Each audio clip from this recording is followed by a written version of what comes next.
Something's not right here. Now that we're a year into the Wii's life, gimmicky GameCube to Wii conversions are supposed to be something that died along with Twilight Princess and Super Paper Mario.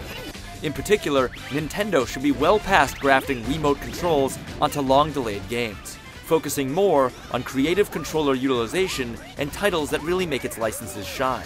This is definitely not the case with Donkey Kong Barrel Blast.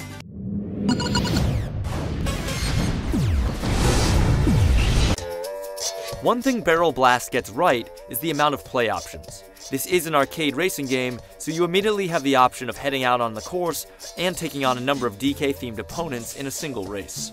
But Barrel Blast doesn't play like your average racer, so rookies will want to head over to Cranky's Flight School first in order to learn how to actually play the game.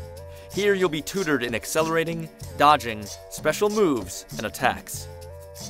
Then you can take on the meat of the game, the Jungle Grand Prix, where up to 4 players can take on a series of different circuits at different class levels. Players can also try free run if they want to learn each track a bit better, the self-explanatory time trial mode, and for those who've mastered the actual racing bits, there's a series of mini-games to complete over at Candy's Challenges. What Barrel Blast is sorely lacking is an online mode. Well, that and a decent control interface.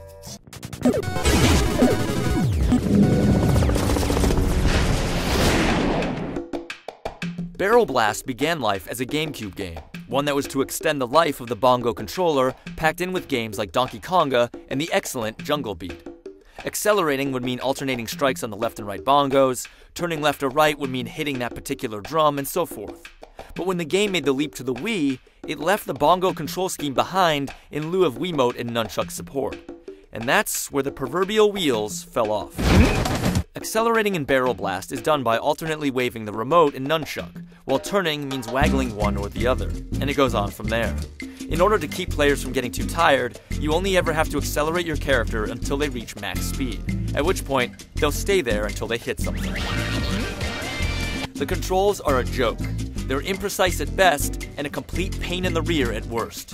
And since the whole scheme offers such little actual control over your barrel blaster, the game basically plays itself. You won't steer around corners, you'll simply steer to avoid obstacles. Most navigation is done automatically. And again, since the control is so imprecise, the game runs at a snail's pace compared to other racing games. It's the worst kind of gimmicky design that's normally relegated to cheap third-party releases for the Wii and DS. And besides, would it have been so hard to include bongo support for Barrel Blast anyway? The controller is fully compatible with the Wii.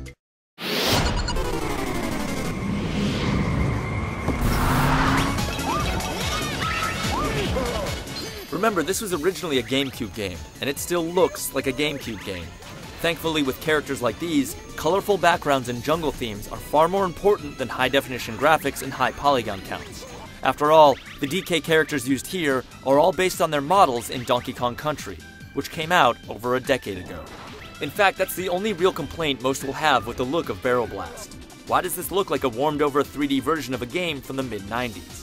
These characters were modeled back in the days when the technology to make them look great just wasn't there. It's strange that Nintendo has decided to go back to these rarefied versions of its oldest character, rather than sticking to the redesigns we saw in the Game Boy Advance game, King of Swing. Had Barrel Blast come out just after the Wii's launch, it would be forgivable, if still not a very good game. But at this point in the system's life cycle, releasing long-delayed GameCube games with Wii controls grafted onto them is a no-no, especially when said game is published by the system's manufacturer itself.